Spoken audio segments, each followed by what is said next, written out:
नमस्कार, अस्सलाम वालेकुम, आदाब। आप देखना शुरू कर चुके हैं पश्चिम बंगाल और सीमांचल के fastest growing and most lovable digital platform news today India.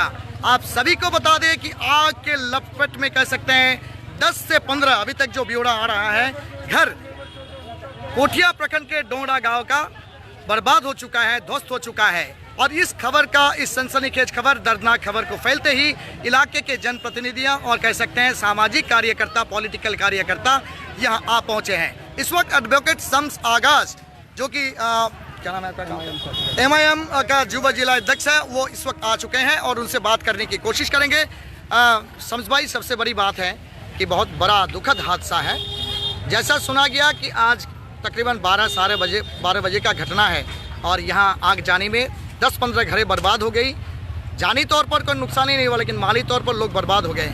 क्या कहना चाहेंगे? जी बिल्कुल, ये बहुत दुखद खबर है। ये डोंगरा बस्ती है जो नौकट्टा पंचायत के अंतर्गत आता है, पोठिया प्रखंड में। अच्छा। और इसमें कम से कम 20 से 25 घर जल के राख हो गया है अभी तक इतना ही खबर है।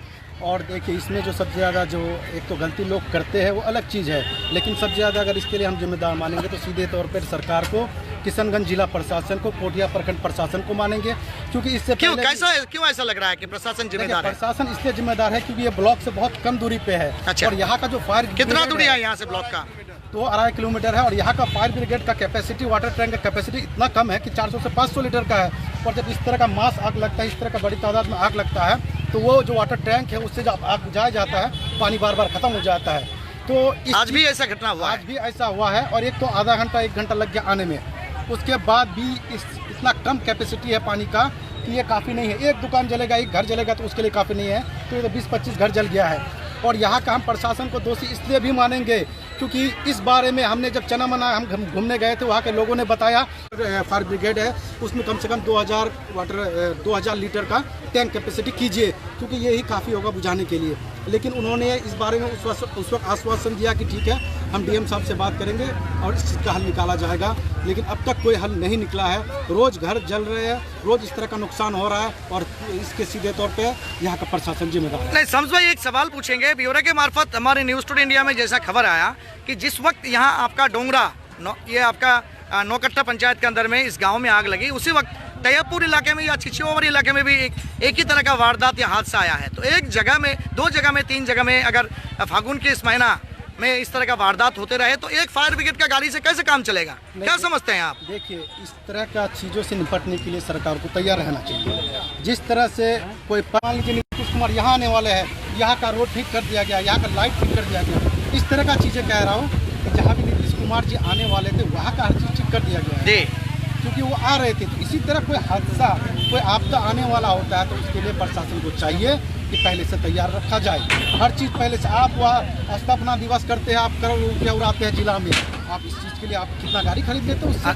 आपसे एक सवाल और भी पूछेंगे। यहाँ के MLA रिप्रेजेंटेटिव है कांग्रेस के इजहारुल हुसैन साहब, और यहाँ के MP भी आपके कांग्रेस के हैं डॉक्टर जावेद साहब। देखिए, रोड, पुल, पुलिया ये नॉर्मल प्रोसीजर में आता है। ये हर नेता, चाहे वार्ड मेंबर हो, आपका मुखिया हो, जिला परिषद हो, MLA हो, MP हो, ये काम सब कोई करता है, क्योंकि इसके लिए उनको पैसा, सबका फायदा होता है इसमें। लेकिन जो काम हटके होता है, जैसे फायर ब्रिगेड क्या हो गया, ब्लॉक में करप्शन का हो गया, इस तरह का जो मसला है, इस तरह का हेल्थ का भी एक इमरजेंसी बुरा हाल है, एजुकेशन सिस्टम का बुरा हाल है। तो इन चीज़ों में उनको आना चाहिए MLA और MP साहब को, क्योंकि इन चीज़ों में उनका ज़्यादा ज़रूरत है।